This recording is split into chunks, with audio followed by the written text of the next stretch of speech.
اللہ رب العزت کی حمد و ثنا حضور سرکار دو عالم صلی اللہ علیہ وآلہ وسلم کی بارگاہ ناز کے اندر ہدیہ درود و سلام کا نذرانہ پیش کرنے کے بعد دعا ہے کہ اللہ رب العزت میری اور آپ سب کی حاضری کو اپنی پاک بارگاہ کے اندر قبول و مقبول فرمائے، اور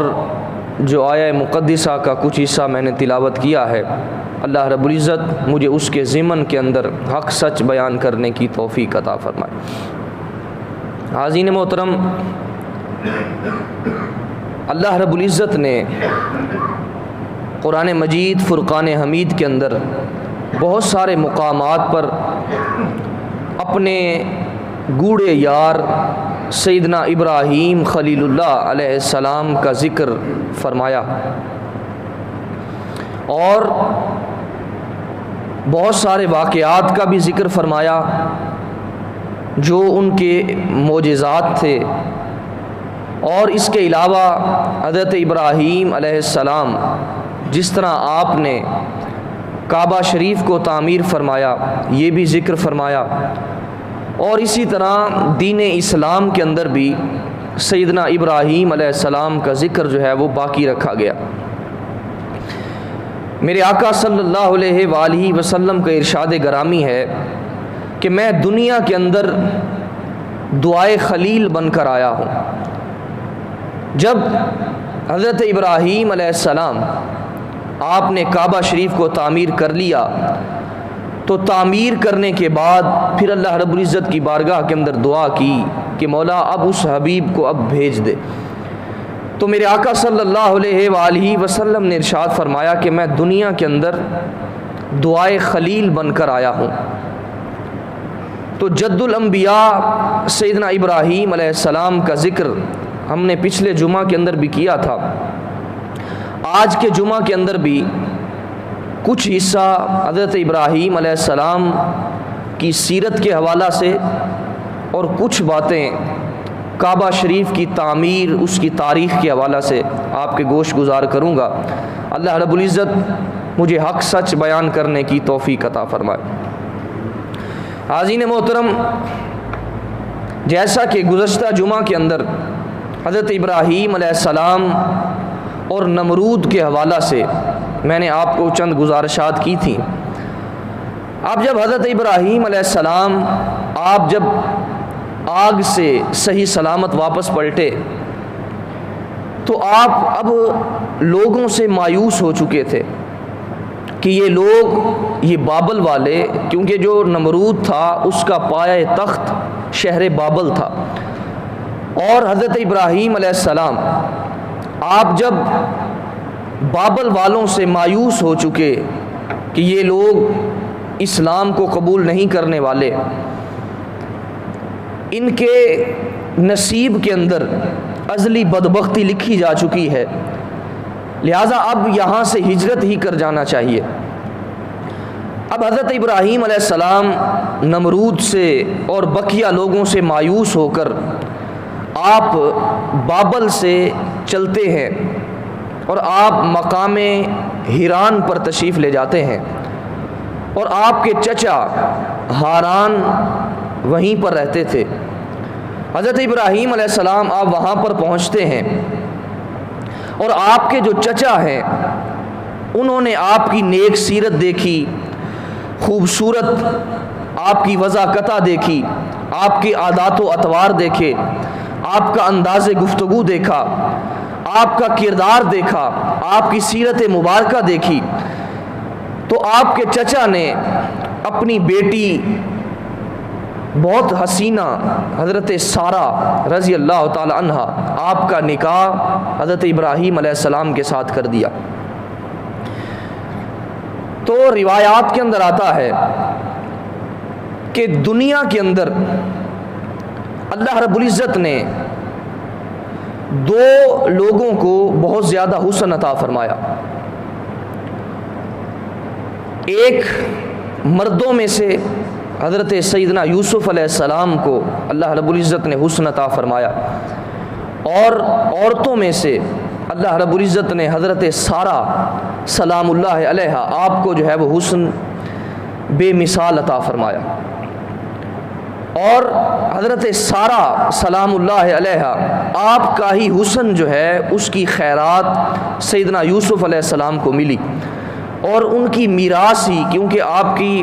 وہ خاندان میں سے حضرت یوسف علیہ السلام آئے، اور آپ کی میراث ہی، آپ کے حسن کی میراث حضرت یوسف علیہ السلام تک پہنچی۔ گویا سب سے حسین عورت اللہ رب العزت نے جن کو بہت زیادہ حسن عطا فرمایا وہ حضرت سارہ سلام اللہ علیہا تھے۔ حاضرین محترم، اب حضرت ابراہیم علیہ السلام کا نکاح حضرت سارہ سلام اللہ علیہا سے ہوا، اور حضرت ابراہیم علیہ السلام کا جو مشن تھا، جو مقصد تھا کہ اللہ رب العزت کی وحدانیت کا پرچار کرنا ہے، اس کے ذکر کو بلند کرنا ہے، بت پرستی کا خاتمہ کرنا ہے، شرک کا خاتمہ کرنا ہے، حضرت ابراہیم علیہ السلام آپ نے لوگوں کو وہاں پر اسلام کی دعوت دینا شروع کی۔ تو آپ کے جو چچا تھے وہ آپ سے تنگ آ گئے، انہوں نے اپنے داماد کو اور اپنی بیٹی کو گھر سے نکال دیا۔ دیکھیے اسلام کی وجہ سے، دین کی وجہ سے کس قدر حضرت ابراہیم علیہ السلام اللہ رب العزت کے جلیل القدر پیغمبر ہیں، نبی ہیں، مگر اسلام کی وجہ سے کتنی تکالیف سے ان کو گزرنا پڑا۔ کبھی نمرود کے دربار کے اندر کھڑے ہیں اور آپ اس سے غلہ لیتے ہیں، مگر وہ غلہ دینے سے انکار کر دیتا ہے اور کہتا ہے کہ اپنے رب سے مانگو، تم جس کا ذکر کرتے ہو، جس کے نغمے آلاپتے ہو، تم اس سے غلہ مانگو۔ تو کہیں نمرود جو ہے وہ آپ کو آگ کے اندر ڈال دیتا ہے، کہیں آپ کو ہجرت کرنے پر مجبور کر دیا جاتا ہے، اور اب اپنے چچا کے گھر بھی آپ کو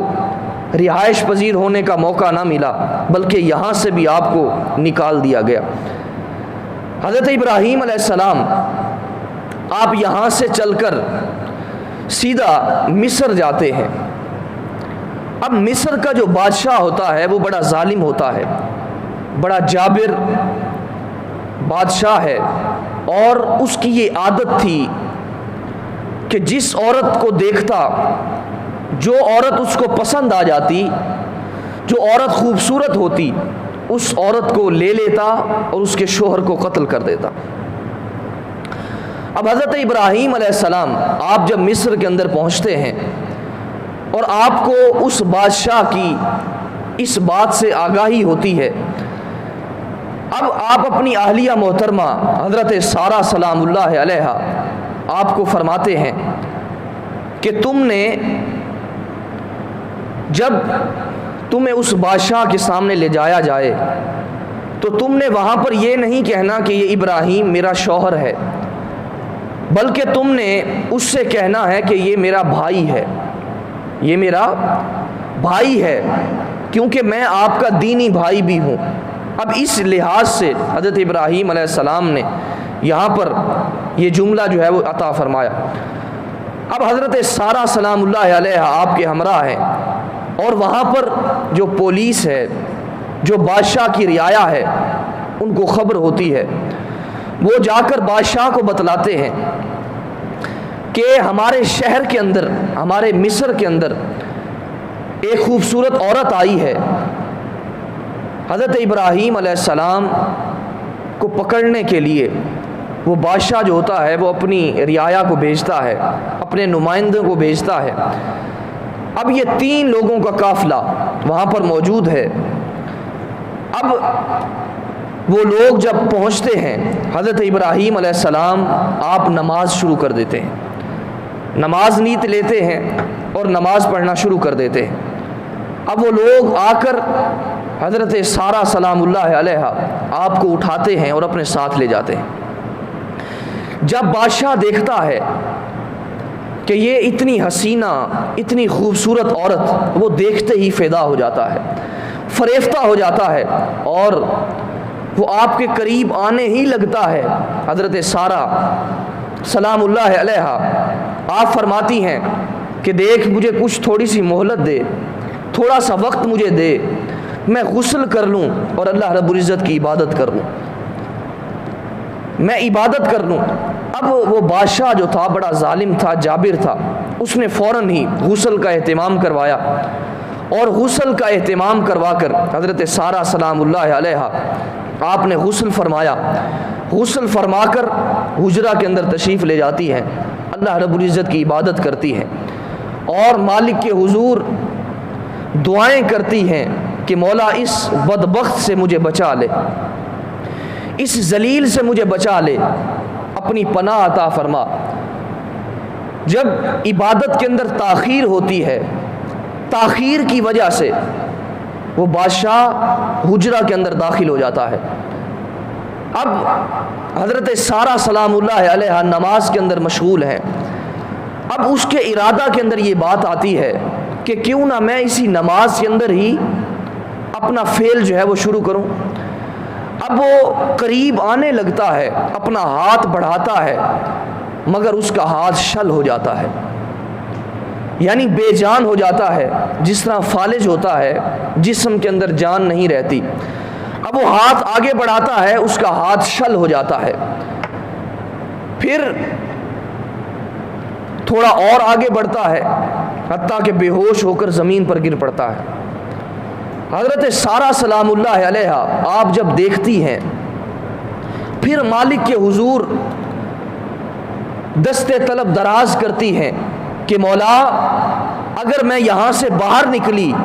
تو لوگ یہ کہیں گے کہ اس نے ہمارے بادشاہ کو قتل کر دیا ہے، لہٰذا اس کے قتل کا الزام مجھ پر آئے گا، لہٰذا مولا اسے ہوش عطا فرما اور اسے صحیح سلامت فرما۔ اب دوبارہ بادشاہ ٹھیک ہو جاتا ہے، اور پھر حضرت سارہ سلام اللہ علیہ کی طرف بڑھنے لگتا ہے، پھر وہی ماجرا ہوتا ہے، ہاتھ شل ہو جاتا ہے اور زمین پر گر پڑتا ہے، پھر ہوش آتا ہے، پھر یہی عمل کرتا ہے۔ حضرت سارہ سلام اللہ علیہ پھر دعا کرتی ہیں، حتیٰ کہ پھر اس کو ہوش آ جاتا ہے۔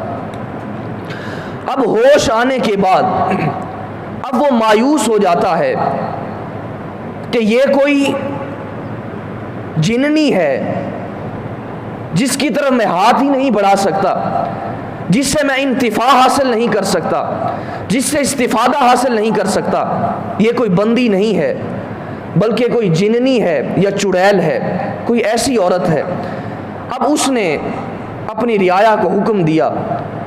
کہا ہمارے زندان کے اندر ایک عورت پہلے سے موجود ہے جو قبطیوں کی طرف سے آئی ہے،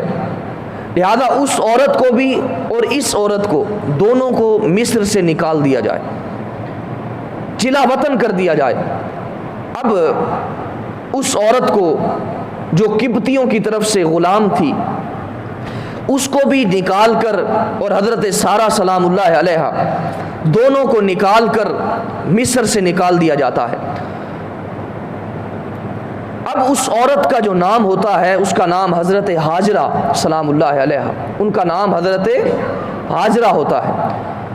اب حضرت ابراہیم علیہ السلام کے پاس جب پہنچتے ہیں تو آپ حال دریافت کرتے ہیں کہ تمہارا کیا حال ہے۔ حضرت سارہ سلام اللہ علیہ سارا ماجرا بتلاتی ہیں اور عرض کرتی ہیں کہ اللہ رب العزت نے اس ذلیل آدمی سے ہمیں محفوظ رکھا ہے، اس بدبخت کے شر سے ہمیں محفوظ رکھا ہے۔ حضرت ابراہیم علیہ السلام آپ اب ان چار لوگوں کا قافلہ، حضرت لوط علیہ السلام، جب حضرت ابراہیم علیہ السلام اپنے چچا کے گھر رہتے ہیں تب صرف آپ کی اہلیہ محترمہ حضرت سارہ سلام اللہ علیہ اور حضرت لوط علیہ السلام یہ دو صرف ایمان لاتے ہیں۔ اب یہ تین لوگ وہاں سے چلے تھے اور اب چار لوگ حضرت ہاجرہ، حضرت سارہ اور حضرت ابراہیم علیہ السلام اور حضرت لوط علیہ السلام، اب یہ چار لوگوں کا قافلہ چل کر فلسطین کے اندر آ جاتا ہے۔ جب فلسطین کے اندر پہنچتا ہے تو وہاں پر لوگ بڑی آپ کی خدمت کرتے ہیں، خاطر تواضع کرتے ہیں، آپ کا استقبال کرتے ہیں کہ اللہ کا نبی ہمارے شہر کے اندر آ گیا ہے۔ فلسطین کے اندر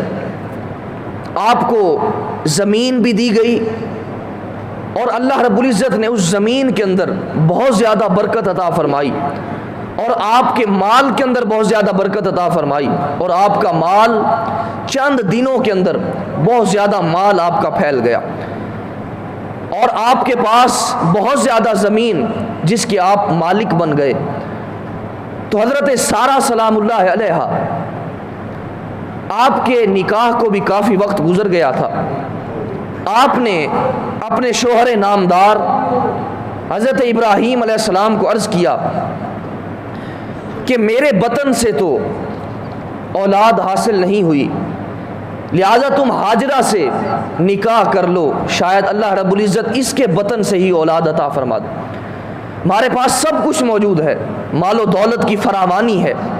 سب کچھ موجود ہے، مگر اولاد کی نعمت نہیں ہے، لہذا تم اس کے ساتھ نکاح کر لو، شاید اللہ رب العزت اس کے بطن سے ہی اولاد عطا فرما دے۔ اب حضرت سارہ سلام اللہ علیہا آپ کی التجا پر، آپ کے اس مشورے پر عمل کرتے ہوئے حضرت ابراہیم علیہ السلام نے حضرت ہاجرہ سے نکاح کر لیا، اور اللہ رب العزت نے ان کے بطن سے حضرت اسماعیل علیہ السلام کو پیدا فرمایا۔ حضرت اسماعیل علیہ السلام کی ولادت ہو جاتی ہے، اور آپ اپنی اہلیہ محترمہ حضرت سارہ سلام اللہ علیہا، ان کی غیرت کی وجہ سے، ان کی غیرت کی وجہ سے آپ ان کے سامنے اپنے بچے کو بھی پیار نہیں کرتے، محبت نہیں کرتے، کہیں میری پہلی والی بیوی کی غیرت نہ جاگ اٹھے۔ اب حضرت سارہ سلام اللہ علیہا آپ سے حضرت ابراہیم علیہ السلام چھپ چھپ کر اپنے بیٹے سے محبت کرتے ہیں، کیونکہ جب کسی عورت کے ہاں اولاد ہوتی ہے، بچہ پیدا ہوتا ہے، اگر کسی شخص کی دو بیویاں ہوں، پہلی بیوی کی طرف اگر اولاد نہ ہو اور دوسری کی طرف اولاد ہو جائے، تو ایک فطرت ہے کہ انسان کا میلان، انسان کا قلبی رجحان اس عورت کی طرف ہو جاتا ہے، جس سے اس کو اولاد حاصل ہوتی ہے۔ ایک اولاد کی محبت ہوتی ہے،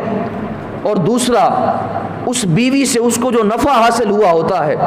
اس کی بھی ایک محبت، ایک چاہت ہوتی ہے۔ اب حضرت ابراہیم علیہ السلام، آپ نے جب حضرت سارہ سلام اللہ علیہا کو اپنے حجرہ کے اندر نہ پایا، اور اپنے بیٹے حضرت اسماعیل علیہ السلام کو اپنی گود کے اندر لے کر آپ کو پیار فرمانا شروع کیا،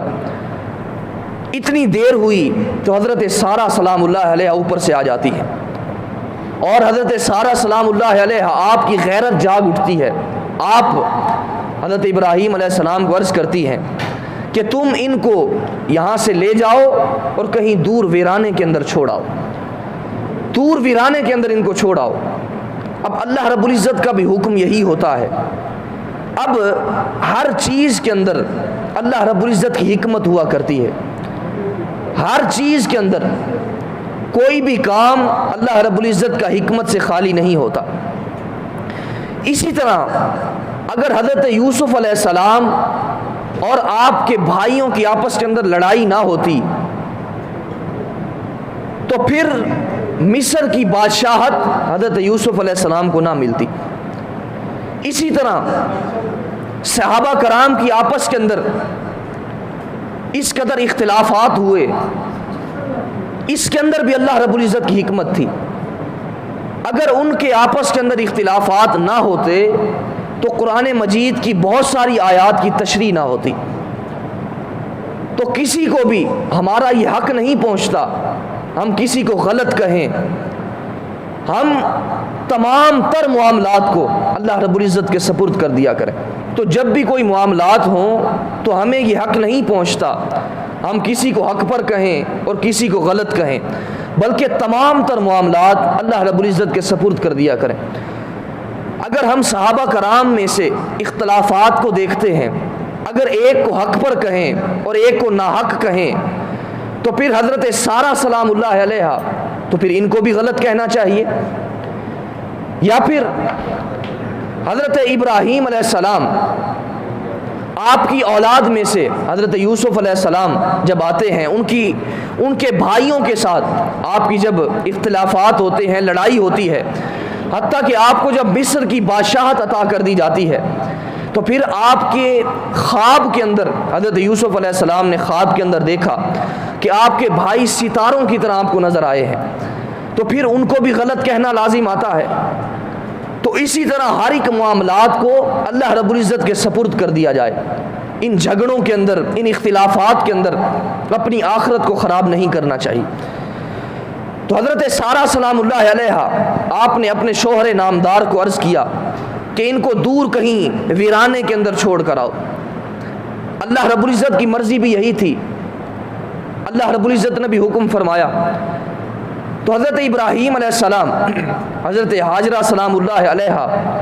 اور حضرت اسماعیل علیہ السلام آپ کو لیتے ہیں اور کچھ غلہ لیتے ہیں، ساز و سامان لیتے ہیں، تھوڑا سا پانی لیتے ہیں، اور آپ جا کر آج جہاں پر کعبہ شریف ہے یہاں پر جا کر حضرت ابراہیم علیہ السلام ان کو چھوڑ کر اور دعا کرتے ہیں کہ مولا اس زمین کے اندر، اس صحرا کے اندر جہاں پر کوئی آب و دانہ نہیں ہے، کوئی مخلوق بنی بشر نہیں ہے، یہاں پر ان تیرے بندوں کو تیرے آسرے پر چھوڑ کر جا رہا ہوں، لہٰذا تو ان کی حفاظت فرمانا۔ اب حضرت حاجرہ سلام اللہ علیہا اپنے شوہر حضرت ابراہیم علیہ السلام کو آواز دیتی ہیں کہ تم یہاں پر ہمیں کس آسرے پر چھوڑ کر جا رہے ہو؟ حضرت ابراہیم علیہ السلام کوئی جواب نہیں دیتے، آپ وہاں سے چلے آتے ہیں۔ پھر حضرت حاجرہ سلام اللہ علیہا پھر پوچھتی ہیں بتاؤ تو صحیح، کیا یہ اللہ رب العزت کا حکم ہے جس کی وجہ سے آپ ہمیں یہاں پر چھوڑ کر جا رہے ہو؟ حضرت ابراہیم علیہ السلام زبان سے کچھ نہیں کہتے بلکہ اشارہ فرما دیتے ہیں کہ ہاں اللہ رب العزت کا ہی حکم ہے۔ پھر فرما بردار بیوی اور اللہ رب العزت کی مقرب بندی حضرت حاجرہ سلام اللہ علیہا آپ پھر کہتی ہیں اگر میرے رب کا حکم ہے تو پھر وہی ہماری حفاظت فرمانے والا ہے۔ اب صرف اس میدان کے اندر حضرت ابراہیم علیہ السلام واپس چلے آتے ہیں اور اس میدان کے اندر حضرت حاجرہ سلام اللہ علیہا اور حضرت اسماعیل علیہ السلام وہاں پر موجود ہیں۔ اب حاضرین محترم، کچھ عرصہ گزرا، جو ان کے پاس غلہ تھا وہ سارے کے سارا غلہ آپ کا ختم ہو گیا۔ غلہ ختم ہونے کی وجہ سے حضرت حاجرہ سلام اللہ علیہا آپ بہت بے چین ہو جاتی ہیں۔ حضرت اسماعیل علیہ السلام رو رہے ہیں پیاس کی وجہ سے، بھوک کی وجہ سے۔ اب حضرت حاجرہ سلام اللہ علیہا آپ صفا پہاڑ پر جاتی ہیں اور وہاں پر جا کر کوئی پانی، کوئی کھانا پینا تلاش کرنے کے لیے آپ وہاں پر جاتی ہیں، مگر آپ کو وہاں پر کچھ نہیں ملتا۔ پھر آپ وہاں سے دوڑ کر مروہ پر آتی ہیں، مروہ پہاڑ پر بھی آپ کو کچھ نہیں ملتا،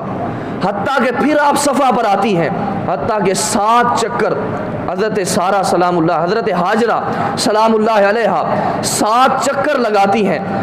اسی کو ہی اللہ رب العزت نے حضرت حاجرہ سلام اللہ علیہا آپ کی ادا اللہ رب العزت کی پسند آئی، اور اللہ رب العزت نے اسی ادا کو ہی دین اسلام کے اندر بھی برقرار رکھا، اور اس کو صفا مروہ کی سعی اللہ رب العزت نے اس کو برقرار رکھا۔ اور 7 چکر لگا کر حضرت حاجرہ سلام اللہ علیہا جب اپنے بچے کی طرف دیکھتی ہیں تو آپ کا بچہ رو بھی رہا ہے مگر آپ ایڑیاں رگڑ رہے ہیں، اور وہاں پر پانی کا چشمہ ابل رہا ہے، پانی کا چشمہ ابل رہا ہے۔ حضرت حاجرہ سلام اللہ علیہا دوڑ کر آتی ہیں اور آ کر دیکھتی ہیں کہ پانی، اتنا خوشبودار پانی اور میٹھا پانی وہاں پر ابل چکا ہے۔ حضرت حاجرہ سلام اللہ علیہا آپ وہاں پر اس پانی کو روک دیتی ہیں، یعنی وہاں پر مٹی کھینچ کر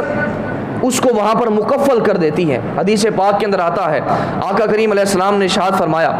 اگر حضرت حاجرہ سلام اللہ علیہا اگر آپ وہاں پر اس پانی کو ایک قید کے اندر بند نہ کرتی تو پھر اللہ رب العزت اس پانی کو ایک چشمے کی صورت کے اندر پیدا فرما دیتا، وہ پانی چشمہ بن جاتا۔ حضرت اسماعیل علیہ السلام جو ابھی بچپن کے اندر ہیں، اللہ رب العزت کے نبی بنے، ان کے قدموں کی برکت کی وجہ سے وہ پانی نکلا جس کو آج ہم آب زمزم کے نام سے پکارتے ہیں۔ آپ نے فرمایا زمزم ٹھہر جا ٹھہر جا، پھر اسی وجہ سے اس پانی کا نام آب زمزم پڑ گیا۔ اب اس پانی سے انتفاع حاصل کرنا شروع ہو گئے، اور پانی اس کے اندر غذائیت بھی موجود تھی، اور اس کے اندر پانی پینے کا جو لطف تھا، میٹھا پن تھا، ذائقہ تھا، وہ بہت عمدہ تھا۔ تو پھر وہاں سے آپ گزر اوقات کرتے رہے۔ اب حضرت ابراہیم علیہ السلام آپ اپنی اہلیہ محترمہ حضرت سارہ کے ساتھ رہتے ہیں، اور کچھ عرصہ گزرا۔ کچھ عرصہ گزرنے کے بعد وہاں پر قبیلہ جرہم وہ آتا ہے، اور وہ دور سے دیکھتا ہے کہ بہت زیادہ پرندے ایک جگہ پر بیٹھے ہوئے ہیں، لہٰذا وہ حساب لگاتے ہیں کہ یہاں پر ضرور کوئی نہ کوئی پانی موجود ہوگا۔ وہ کہتے ہیں کہ ہم پہلے بھی یہاں پر آتے تھے مگر یہاں پر پانی موجود نہیں ہوتا تھا، مگر آج یہاں پر پرندے موجود ہیں، لگتا ہے یہاں پر پانی موجود ہے۔ اب وہ ایک شخص کو دوڑاتے ہیں، وہ شخص آ کر دیکھتا ہے کہ وہاں پر پانی جو ہے وہ موجود ہے، آب زمزم وہاں پر موجود ہے۔ اب قبیلہ جرہم کے لوگ آ کر حضرت ہاجرہ اور حضرت اسماعیل علیہ السلام حضرت ہاجرہ سے آ کر اجازت لیتے ہیں، اگر آپ ہمیں اجازت دیں ہم بھی یہاں پر اپنی زندگی کو بسر کریں، ہم یہاں پر آباد ہو جائیں۔ حضرت ہاجرہ سلام اللہ علیہا آپ نے ایک شرط رکھی، اور شرط یہ تھی، کہا تم نے یہ پانی استعمال کرنا ہے، اور استعمال تو ضرور کرنا ہے، مگر اس پر جو حق ہے، جو اس کی ملکیت ہے، وہ ہمارے پاس ہی رہے گی۔ انہوں نے اس بات کو قبول کیا، اور حضرت ہاجرہ سلام اللہ علیہا آپ بھی نہائی کی وجہ سے آپ بھی گھبرا گئی تھیں، اسی وجہ سے آپ نے ان کو اجازت دی، اور وہاں پر قبیلہ جرہم کے لوگ وہاں پر آباد ہو گئے۔ اب یہ میں آپ کو تاریخ بتلا رہا ہوں کہ مکہ مکرمہ آباد کیسے ہوا۔ وہاں پر صرف پہاڑی علاقہ تھا، کوئی چیز بھی موجود نہ تھی، حتیٰ کہ صرف جہاں پر آب زمزم ہے وہاں پر ایک درخت تھا، اس کے علاوہ سارے ٹیلے ہی ٹیلے تھے۔ اور یہ ابتدائی دور ہے جب مکہ مکرمہ آباد ہوا۔ اب وہاں پر قبیلہ جرہم کے لوگ آئے، وہاں پر بسنے لگے۔ کچھ عرصہ ہوا، حضرت ہاجرہ سلام اللہ علیہا آپ کا انتقال پرملال ہو جاتا ہے۔ حضرت اسماعیل علیہ السلام کی عمر مبارک 14 برس کی ہوئی، 14 برس کی ہوئی، اور آپ قبیلہ جرہم کی ایک عورت جو سردار کی بیٹی تھی، آپ کا نکاح اس کے ساتھ ہو جاتا ہے۔ حضرت ابراہیم علیہ السلام آپ اپنی اہلیہ محترمہ حضرت سارہ سے اجازت لیتے ہیں کہ مجھے ذرا اجازت دیں، میں اپنے بیٹے کو اور اپنی اہلیہ کو دیکھ کر واپس آ جاؤں گا۔ حضرت سارہ سلام اللہ علیہا آپ اجازت دیتی ہیں، اور ایک شرط کے ساتھ کہ آپ نے وہاں جا کر زمین پر قدم نہیں رکھنا، حال دریافت کرنا ہے اور فوراً واپس پلٹ آنا ہے، فوراً واپس آ جانا ہے۔ کیونکہ جب نکاح ہوا تھا اس وقت حضرت ابراہیم علیہ السلام حضرت سارہ سے فرمایا تھا کہ تم نے میری فرما برداری کرنی ہے اور میں تمہاری ہر بات کو مانوں گا۔ اب یہ جو عہد ہوا تھا، اس عہد کو نبھانے کی وجہ سے حضرت ابراہیم علیہ السلام ان سے اجازت لے کر وہاں پر پہنچتے ہیں، اور آپ سواری پر ہی بیٹھ کر آپ دیکھتے ہیں کہ آپ کے فرزند حضرت اسماعیل علیہ السلام وہ تو وہاں پر موجود نہیں ہے، حتیٰ کہ ایک عورت موجود ہے۔ اس عورت سے پوچھتے ہیں کہ بتاؤ یہاں پر ایک نوجوان رہتا ہے، وہ کہاں ہے؟ اس نے کہا کہ وہ شکار کرنے کے لیے گئے ہوئے ہیں۔ حضرت ابراہیم علیہ السلام نے حال احوال پوچھا، بتاؤ تمہارا گزر اوقات کیسے ہو رہا ہے؟ اب اس عورت نے کہا کہ ہمارا گزر اوقات کیسے ہونا ہے، بڑے مشکل حالات ہیں، پریشانی کی زندگی بسر کر رہے ہیں، اور یہ صرف زمزم پر ہی ہمارا گزارا ہے، اور کوئی شکار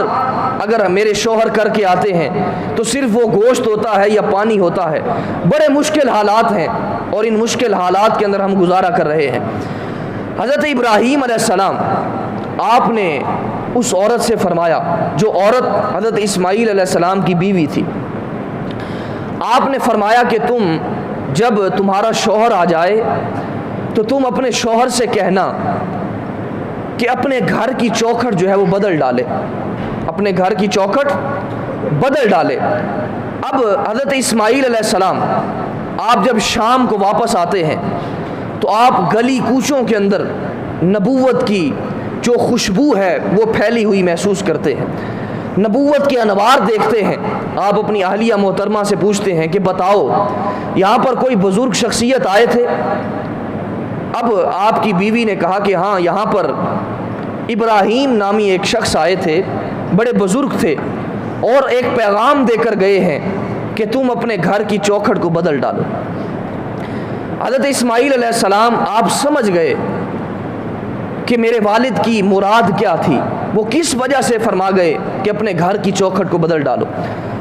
اب انہوں نے فرمایا کہ میرے والد یہ حکم فرما کر گئے ہیں کہ میں تجھے طلاق دے دوں۔ حضرت اسماعیل علیہ السلام آپ نے اس عورت کو طلاق دی، اور کچھ عرصہ کے بعد قبیلہ جرہم کی ایک اور عورت کے ساتھ آپ نے نکاح کیا۔ کچھ وقت پھر گزرا، حضرت ابراہیم علیہ السلام کو پھر اپنے بیٹے کی یاد ستائی، اور آپ نے پھر حضرت سارہ سے مشورہ کیا، اور حضرت سارہ نے پھر اسی شرط کے ساتھ اجازت دی کہ تم نے جانا ہے اور وہاں پر قدم نہیں رکھنا، اور اسی طرح ہی تم نے واپس پلٹ آنا ہے۔ حضرت ابراہیم علیہ السلام پھر پہنچتے ہیں، اور وہاں جا کر دیکھتے ہیں حضرت اسماعیل علیہ السلام پھر شکار کرنے کے لیے گئے ہوئے، دوسری مرتبہ بھی ملاقات نہیں ہوئی۔ اب وہاں پر حضرت ابراہیم علیہ السلام جو اندر سے ایک عورت باہر آتی ہے، اس سے پوچھتے ہیں کہ تمہارے کیسے حال احوال ہیں؟ اب اس عورت نے بتلایا کہ ہمارے بہت اچھے احوال ہیں،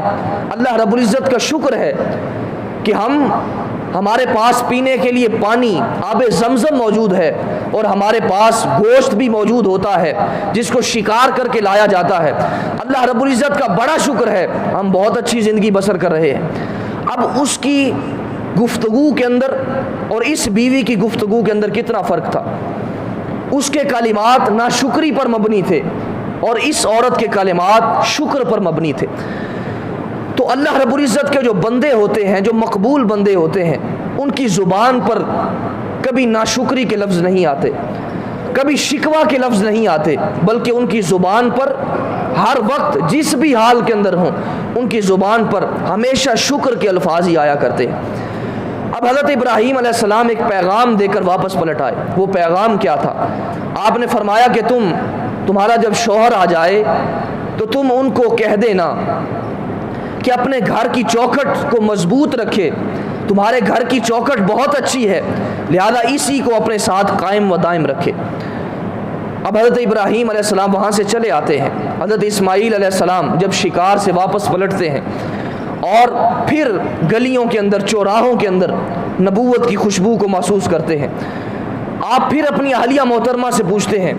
بتاؤ کیا یہاں پر کوئی بزرگ شخصیت آئے تھے؟ آپ کی اہلیہ محترمہ عرض کرتی ہے کہ ہاں، یہاں پر ابراہیم آئے تھے اور بہت بزرگ تھے، اور میں نے ان سے حال احوال بھی پوچھا تھا، اور ان سے میں نے کہا تھا کہ آپ کے سر پر بہت زیادہ گرد و غبار ہے، لہٰذا آپ اندر تشریف لائیں حجرہ کے اندر، اور میں آپ کے سر کو صاف کر دوں، سر کو دھو دوں۔ مگر وہ کہتے تھے کہ میں معاہدہ کر کے آیا ہوں، میں زمین پر قدم نہیں رکھوں گا۔ سواری پر بیٹھ کر ہی پھر میں نے ایک بہت بڑا پتھر میں لے کر آئی، اور میں نے سواری کے نیچے رکھا، اور وہ وہاں پر اترے جس کو آج مقام ابراہیم کہا جاتا ہے۔ اس پتھر پر حضرت ابراہیم علیہ السلام آپ اترتے ہیں، اور حضرت اسماعیل علیہ السلام کی وفا شعار بیوی آپ کے سر انور کو دھوتی ہیں، اور آپ کے سر مبارک کے اندر کنگھی کر دیتی ہیں، اور کنگھی کر کے آپ وہاں سے چلے آتے ہیں۔ تو حضرت اسماعیل علیہ السلام فرماتے ہیں کہ میرے وہ والد تھے اور پیغام دے کر گئے ہیں، تمہاری بیوی بہت اچھی ہے، اللہ رب العزت کی برگزیدہ بندی ہے، لہذا اس کے ساتھ اپنے تعلقات کو قائم رکھو، مضبوط رکھو۔ اب بہت زیادہ جب وقت گزرا، حضرت ابراہیم علیہ السلام آپ کو پھر اپنے بیٹے کی یاد ستائی۔ آپ پھر حضرت سارہ سلام اللہ علیہا سے پھر اجازت لیتے ہیں کہ مجھے ذرا اجازت دیں، میں اپنے بیٹے سے مل آؤں۔ اب حضرت سارہ سلام اللہ علیہا آپ اجازت دیتی ہیں، اور اجازت دینے کے بعد آپ پہلے جو 2 مرتبہ شرط لگائی تھی، آپ نے وہ شرط بھی نہ لگائی، شرط کے بغیر آپ نے وہاں سے جانے کا۔ حضرت ابراہیم علیہ السلام آپ اپنے بیٹے کے پاس پہنچتے ہیں، آپ اس وقت درخت کے نیچے بیٹھ کر تیروں کو سیدھا فرما رہے ہوتے ہیں۔ آپ اس وقت اپنے بیٹے سے ملتے ہیں اور اس وقت آپ کی آنکھوں سے آنسو جاری ہو جاتے ہیں اور اپنے بیٹے سے مل کر پیشانی کو بوسہ دیتے ہیں. بوسہ دے کر پھر آپ فرماتے ہیں کہ اللہ رب العزت کا حکم آیا ہے کہ کعبہ شریف کی تعمیر کی جائے. تب یکم ذی قعدہ سے حضرت ابراہیم علیہ السلام کعبہ شریف کی تعمیر کرتے ہیں. اب کعبہ شریف کی تعمیر کب سے شروع ہوئی، ذرا میں اس کا پس منظر آپ کو عرض کر دوں. حضرت آدم علیہ السلام جب جنت سے زمین پر آئے تو جنت سے جب زمین پر پہنچے تو اس وقت آپ نے تنہائی محسوس کی اور اللہ رب العزت کی بارگاہ کے اندر عرض کرتے ہیں کہ مولا، میں جب جنت کے اندر تھا اس وقت فرشتوں کی تسبیح سنتا تھا، وہ تیرا ذکر کرتے تھے، تیری یاد کے اندر مگن رہتے تھے. لہذا آج میں زمین پر موجود ہوں مگر میں تنہائی محسوس کر رہا ہوں. وہاں پر کعبہ بھی تھا جس کا طواف کیا جاتا تھا، جس کو بیت المعمور کہا جاتا ہے. جس طرح ہم انسانوں کا ایک کعبہ ہے جس کا ہم طواف کرتے ہیں، اسی طرح فرشتے بھی اسی کی سیدھ کے اندر اوپر آسمانوں سے اوپر بیت المعمور ہے، اور بیت المعمور یہ فرشتوں کا کعبہ ہے جس کو فرشتے جو ہے وہ اس کا طواف کرتے ہیں. کہا کہ مولا، میں وہاں پر فرشتوں کی تسبیح دیکھتا تھا مگر یہاں پر میں تنہائی محسوس کر رہا ہوں. اللہ رب العزت نے حکم فرمایا کہ تم زمین پر بھی کعبہ جو ہے وہ تعمیر کرو. حضرت جبرائیل علیہ السلام آپ وہاں پر آتے ہیں، حضرت آدم علیہ السلام کی رہنمائی کرتے ہیں اور رہنمائی کر کے اب وہاں پر پتھروں کے ساتھ کعبہ شریف کو تعمیر کیا گیا جس کی بلندی 9 ہاتھ تھی. حضرت آدم علیہ السلام نے جو کعبہ تعمیر فرمایا اس کی بلندی 9 ہاتھ تھی اور رکن اسود سے لے کر رکن شامی تک جو دیوار ہے اس کی لمبائی جو تھی وہ 33 ہاتھ تھی، اور رکن شامی سے رکن غربی تک جو دیوار ہے اس کی 22 ہاتھ تک لمبائی تھی. اور اسی طرح رکن غربی سے لے کر رکن یمانی تک 31 ہاتھ، اور رکن یمانی سے لے کر پھر رکن اسود تک 30 ہاتھ. گویا یہ مستطیل کی شکل کے اندر بن گیا. اب یہ حضرت آدم علیہ السلام نے اس شکل کے اندر کعبہ شریف کو تعمیر فرمایا اور اس کا طواف بھی کرتے رہے، اس کے سامنے نماز بھی پڑھتے رہے. پھر اسی طرح ہی کعبہ شریف جو ہے موجود رہا، اور جب طوفان نوح آیا، اس وقت طوفان نوح جب آیا تو اس وقت سارے لوگ تو غرق کر دیے گئے مگر جو کعبہ تھا وہ پتھر کی شکل کے اندر، ایک ٹیلے کی شکل کے اندر وہاں پر موجود رہا. اب اس کے بعد کسی نے بھی کعبہ شریف کی تعمیر نہیں کی. حضرت ابراہیم علیہ السلام آپ کو اللہ رب العزت نے پھر حکم فرمایا، آپ حضرت اسماعیل علیہ السلام کے ساتھ آ کر پھر آپ کو ان کو فرماتے ہیں کہ اللہ رب العزت کا حکم آیا ہے کہ کعبہ شریف کی تعمیر کی جائے. آپ وہاں پر پہنچتے ہیں اور وہاں پر ایک بادل کا ٹکڑا سایہ فگن ہو جاتا ہے اور وہ رہنمائی کے لیے وہاں پر اس زمین کو کھودنا شروع کر دیا جاتا ہے. وہاں سے جو حضرت آدم علیہ السلام نے کعبہ تعمیر کیا تھا وہاں پر جو بنیادیں تھیں وہ نیچے سے نکلیں. حضرت ابراہیم علیہ السلام نے اسی کو ہی دوبارہ جو ہے وہ اوپر کر دیا. یعنی حضرت ابراہیم علیہ السلام نے کوئی کعبہ شریف نئے سرے سے تعمیر نہیں فرمایا بلکہ اسی کعبہ شریف کو دوبارہ بلندی کی شکل دی جو حضرت آدم علیہ السلام نے تعمیر کیا تھا. اب اس کے بعد حضرت ابراہیم علیہ السلام نے اس کی تعمیر کیا. پھر اس کے بعد امالقہ اور جرہم قبیلے نے حضرت ابراہیم علیہ السلام کے بعد کعبہ شریف کو پھر تعمیر کیا.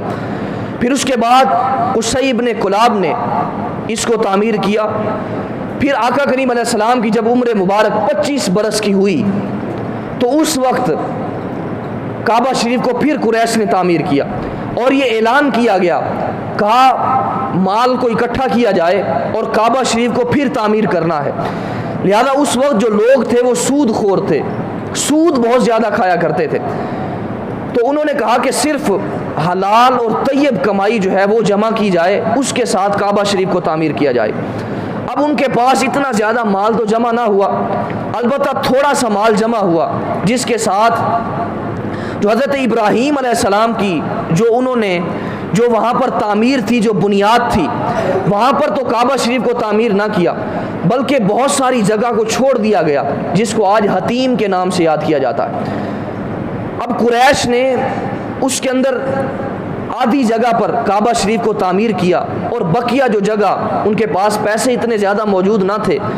اور وہاں پر اس جگہ کو جو ہے وہ چھوڑ دیا گیا جس کو آج حتیم کا نام دیا جاتا ہے۔ پھر دروازوں کو وہاں پر پہلے ایک دروازہ تھا،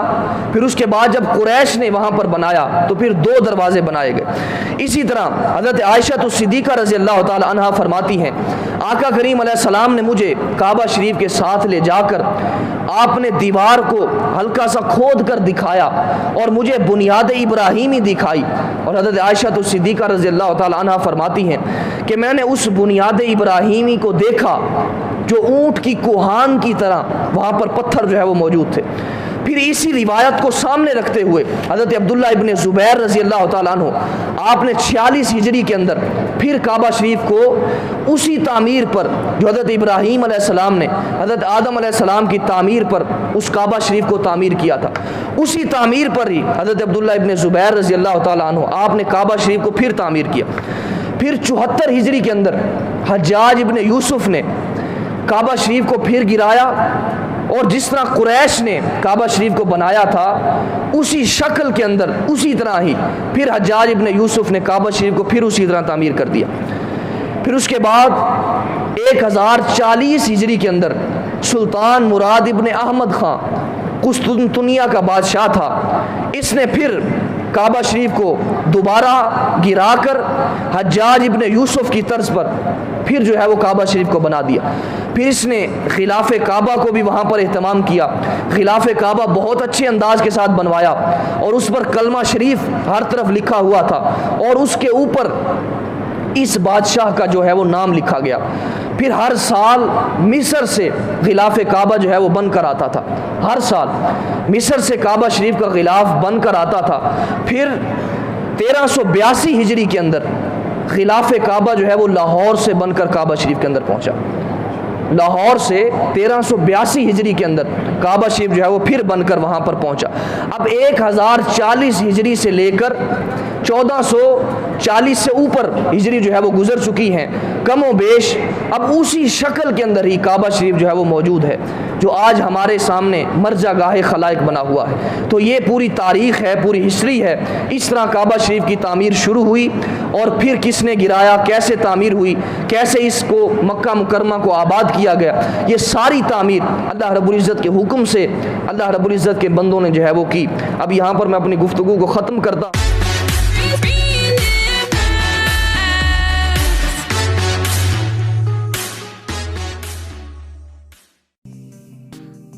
Hey there.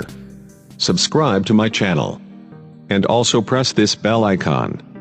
so you never miss any new update.